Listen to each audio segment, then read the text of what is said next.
Rasulullah Shallallahu Alaihi Wasallam bersabda, setiap bayi tergadai dengan akikahnya, disembelihkan kambing untuknya pada hari ketujuh, dicukur dan diberi nama.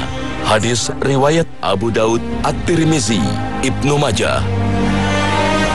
Banyak orang salah mengerti dengan ungkapan tergadai dari hadis ini. Ada yang mengira tergadaikan berarti anak bayi akan tergadai jiwanya. Ada yang mengira kelak dia tidak akan bisa memberi syafaat orang tuanya. Dan masih banyak lagi kepercayaan di masyarakat tentang makna tergadaikan ini. Lalu bagaimana jika seorang anak bayi belum diakikah hingga dewasa? Apakah masih ada kewajiban bagi anak itu untuk diakikah? Pemirsa, temukan jawabannya dalam Tanya Hasanah hari ini.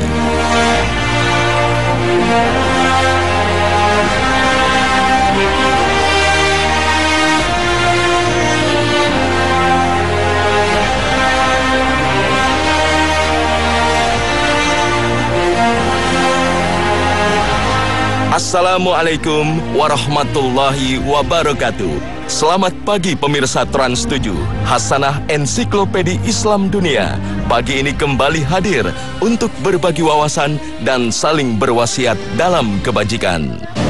Hadis tentang tergadainya seorang anak bayi dengan akikahnya memang menimbulkan banyak pertanyaan di masyarakat. Apa sebenarnya yang dimaksud dengan tergadai dengan akikahnya? Masalah ini sempat menjadi pertanyaan besar umat Islam sejak dahulu. Dan para ulama telah berupaya keras untuk mengungkap jawabannya dari berbagai hadis dan ayat Al-Quran. Salah satu jawaban yang dapat dikemukakan untuk mengartikan kata tergadai adalah pembebasan dari orang tua atas anaknya dari gangguan setan. Hal ini disampaikan Rasulullah Shallallahu Alaihi Wasallam. Tiada seorang bayi pun yang dilahirkan kecuali setan menyentuhnya saat dilahirkan. Lalu ia mengeluarkan suara jeritan karena sentuhan setan padanya. Kecuali Maryam dan anak laki-lakinya. Jika kalian suka, bacalah. Sungguh aku melindungkannya serta anak-anak keturunannya kepada pemeliharaan engkau dari setan yang terkutuk. Hadis riwayat Bukhari dan Muslim. Bacaan doa dalam hadis ini adalah bagian akhir dari surah Al-Imran ayat ke-36. Maka hakikat akikah adalah tebusan dan upaya pembebasan orang tua kepada anaknya dari tahanan setan. Akikah adalah upaya perlindungan orang tua atas upaya setan untuk menghalang-halangi anak dari perilaku dan perbuatan baik untuk meraih keselamatan di akhirat kelak. Kita tentunya sudah paham dan sadar bahwa setan akan selalu berupaya menggoda anak keturunan Adam. Dan upaya ini terus berlangsung mulai dari awal proses penciptaan manusia hingga hari akhir tiba. Sebagaimana yang difirmankan Allah dalam surah Al-A'raf ayat ke-16. قال فبما أغويتني لأقعدن لهم صراطك المستقيم. As-Sa'di dalam tafsirnya mengaitkannya dengan pernyataan iblis kepada Allah.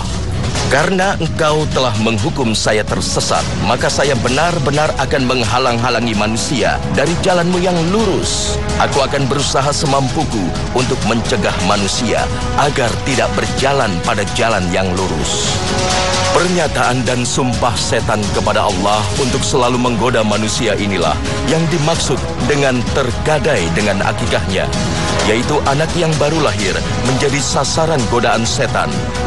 Makhluk tersesat ini sangat bersemangat untuk menjadikan anak yang baru dilahirkan menjadi bagian dari bala tentaranya.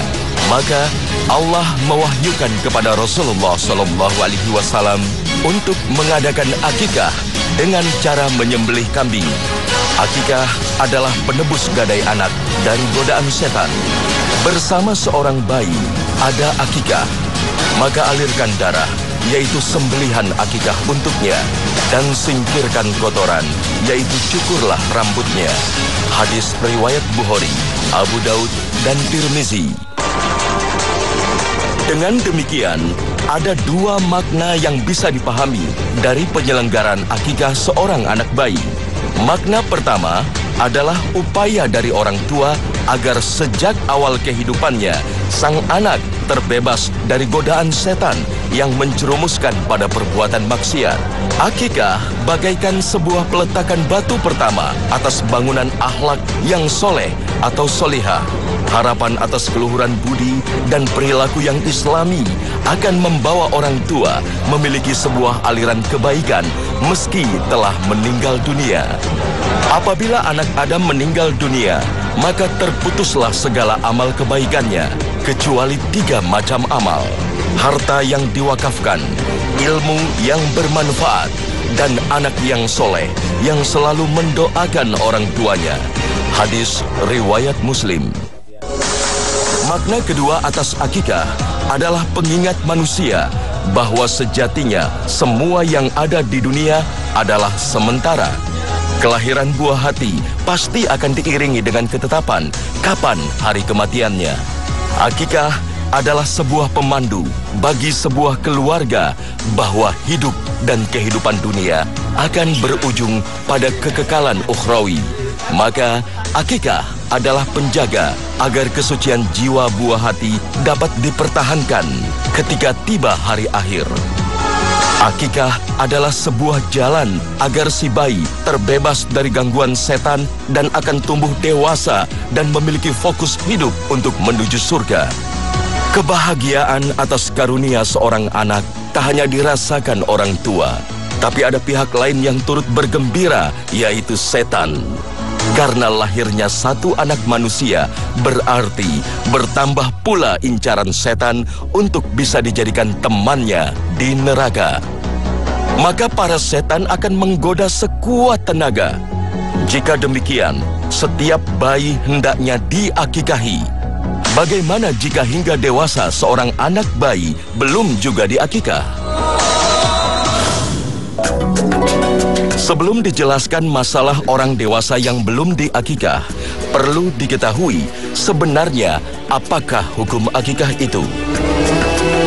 Menurut Imam Syafi'i dan Imam Hanafi, hukum akikah adalah sunnah mu'akkadah atau sunnah yang sangat dianjurkan untuk dikerjakan bagi seorang muslim. Sedangkan sebagian besar ulama menetapkan hukum akikah adalah sunnah. Untuk bayi laki-laki disyariatkan menyembelih 2 ekor kambing dan 1 ekor kambing bagi bayi perempuan. Rasulullah Shallallahu Alaihi Wasallam bersabda, bayi laki-laki diakikahkan dengan 2 kambing yang sama dan bayi perempuan 1 kambing. Hadis riwayat Ahmad, Tirmizi, dan Ibnu Majah.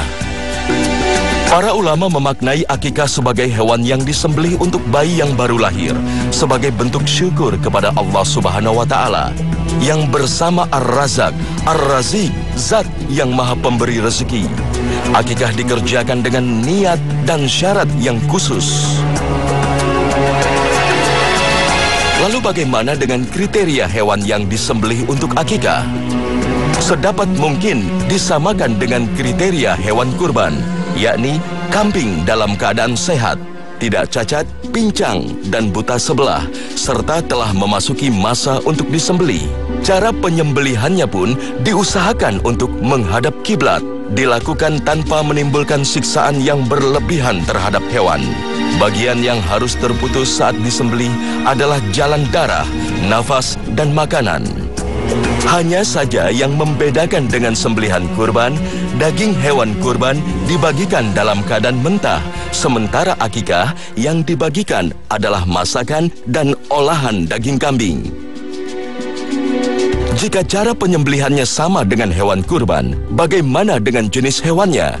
Apakah disyaratkan harus kambing? Jika dengan sapi atau kerbau, apakah juga diperbolehkan? Kalau kita merunut nas aslinya, sebagaimana yang dicontohkan Rasulullah Shallallahu Alaihi Wasallam ketika menyembelih hewan akikah untuk kedua cucunya, memang yang beliau sembelih itu kambing. Rasulullah Shallallahu Alaihi Wasallam menyembelihkan untuk Hasan dan Husain masing-masing 1 ekor kambing kibas. Hadis riwayat Bukhari. Para ulama berbeda pendapat tentang kebolehan mengganti kambing dengan hewan lain. Hal itu mengingat bahwa contoh yang ditemukan dari Rasulullah SAW memang dengan menyembelih kambing. Umumnya para ulama membolehkan penyembelihan akikah dengan selain kambing asalkan dari jenis hewan sebagaimana kurban, yaitu an-na'am seperti unta, sapi, atau kerbau. Di antara dasarnya karena sapi, kerbau, atau unta juga merupakan hewan yang biasa digunakan untuk ibadah, yaitu untuk kurban dan hadyu. Bahkan sapi dan unta secara ukuran lebih besar dari kambing dan tentunya harganya lebih mahal. Oleh karena itu, tidak mengapa bila menyembelih akikah dengan hewan yang lebih besar dan lebih mahal harganya selama masih termasuk hewan persembahan. Lalu kapan sebaiknya akikah dilakukan? Rasulullah SAW memberikan tuntunan agar akikah dilakukan pada saat bayi berusia 7 hari atau di hari ke-7 setelah kelahirannya. Jika kedua orang tuanya di hari tersebut belum mampu, maka bisa dikerjakan pada hari ke-14 atau 21. Tapi jika masih saja mengalami kesulitan, maka akikah bisa dilaksanakan kapan saja sesuai kemampuan orang tua, khususnya dalam hal kekuatan finansial. Inilah yang dimaksud dengan firman Allah. Yuridullahu bikumul yusra wa la yuridu bikumul usra wa litukmilul iddah. Allah menghendaki kemudahan bagimu dan tidak menghendaki kesukaran bagimu. Quran Surat Al-Baqarah ayat 185. Penegasan Al-Quran ini diperkuat dengan sabda Rasulullah SAW. Sesungguhnya agama Islam ini mudah. Tidaklah seorang yang bersikap keras dalam agama ini kecuali dia akan dikalahkan. Maka berusahalah untuk tepat dan berusaha untuk mendekati kebenaran. Dan bergembiralah pada saat berjalan di pagi hari dan sore hari dan di akhir malam. Hadis riwayat Bukhari dan Muslim. Pada saat penyelenggaraan akikah, disunahkan untuk mengumumkan nama si bayi dan mencukur rambutnya. Rambut yang dicukur kemudian ditimbang. Seberat itulah disunahkan untuk menyedekahkan emas atau perak. Rasulullah SAW bersabda, "Wahai Fatimah, cukurlah rambut kepalanya dan sedekahkanlah perak seberat timbangan rambut kepada orang-orang miskin."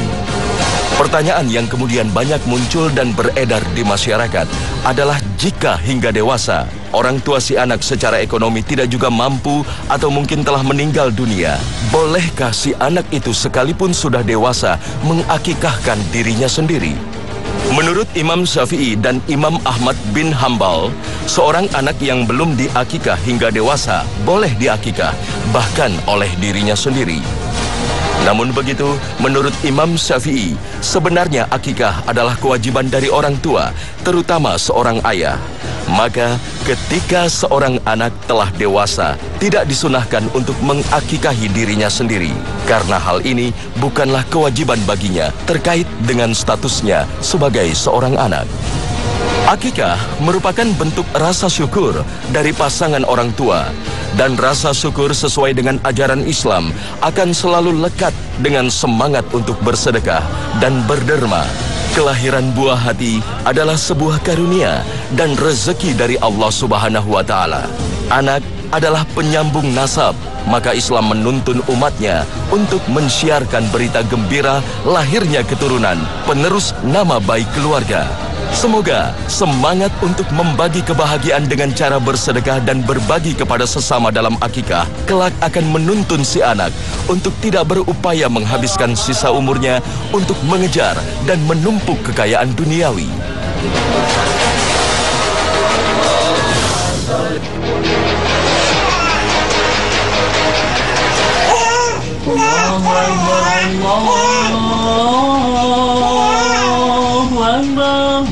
Ketika seorang anak dilahirkan, biasanya orang tua mengumandangkan azan dan iqomah di telinga sang bayi. Apakah kebiasaan seperti ini memang dianjurkan dalam syariat agama atau hanya tradisi masyarakat saja? Jika diteliti lebih dalam, sebenarnya dalil khusus yang mewajibkan masalah ini tidak ada yang kuat. Bahkan tidak ada contoh langsung dari Rasulullah SAW dan para sahabatnya yang mengazani putra dan putrinya sesaat setelah kelahirannya. Tetapi melantunkan azan dan membacakan iqomah pada telinga bayi sebenarnya adalah perkara yang baik, meski tak diteladankan dan disunahkan oleh Rasulullah SAW. Sebagian ulama membolehkan perbuatan ini, bahkan mengumandangkan azan pada telinga bayi tergolong masyru atau disyariatkan. Secara lebih detail, beberapa ulama menganjurkan untuk mengumandangkan azan pada hari ke-7 dari kelahiran bayi. Wallahu alam bishawab.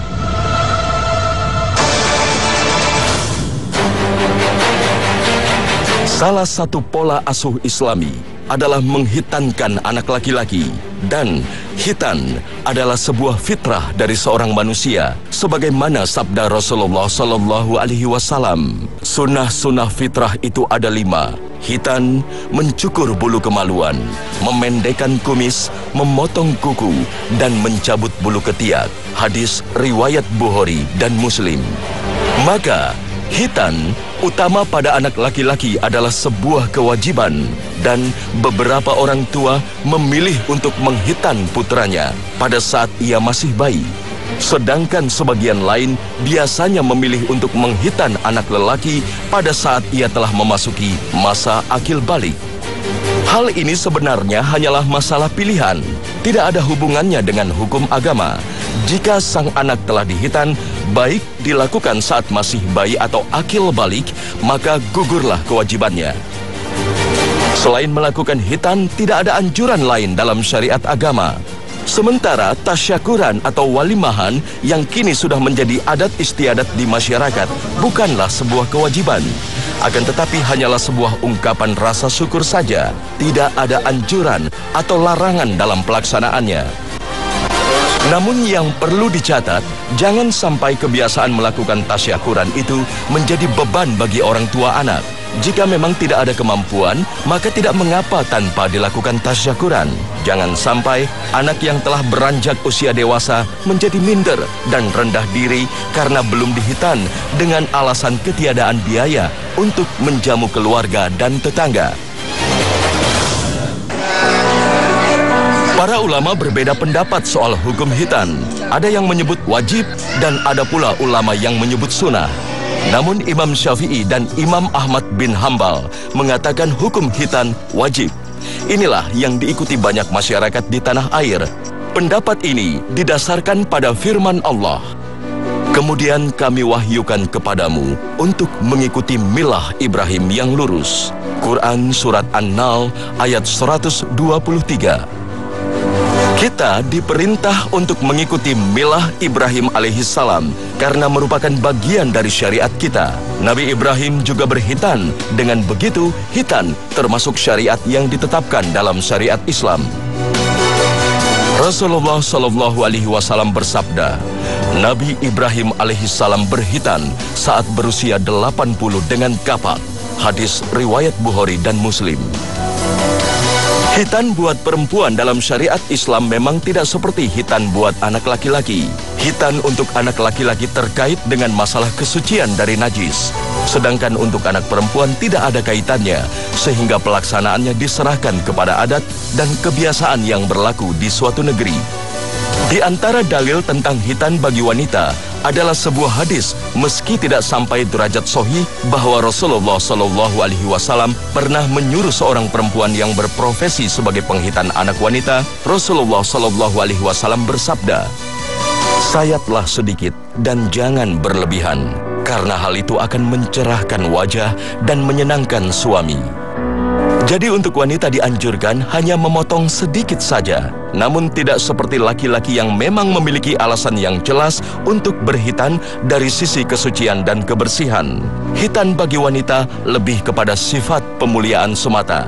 Hadis Rasulullah SAW pun tidak secara tegas memerintahkan untuk melakukannya, hanya mengakui adanya budaya seperti itu dan memberikan petunjuk tentang cara yang dianjurkan dalam menghitan wanita. Sehingga para ulama pun berpendapat bahwa hal itu sebaiknya diserahkan kepada budaya tiap negeri. Apakah mereka memang melakukan khitan pada wanita atau tidak? Bila budaya di negeri itu biasa melakukannya, maka ada baiknya untuk mengikutinya. Namun biasanya khitan wanita itu dilakukan saat mereka masih kecil. Sedangkan khitan untuk wanita yang sudah dewasa akan menjadi masalah tersendiri karena sejak awal tidak ada alasan yang terlalu kuat untuk melakukannya. Berbeda dengan laki-laki yang menjalankan khitan karena ada alasan masalah kesucian dari sisa air kencing yang merupakan najis. Sehingga sudah dewasa, khitan menjadi penting dilakukan. Nah, pemirsa, inilah akhir kebersamaan kita. Terima kasih atas kesediaan Anda menyaksikan Hasanah di Trans 7. Kami mohon maaf jika ada penyampaian narasi atau penayangan gambar yang tidak berkenan. Semoga tayangan ini menjadi salah satu tayangan favorit Anda karena kedalaman informasi Islaminya. Akhir kata, wassalamualaikum warahmatullahi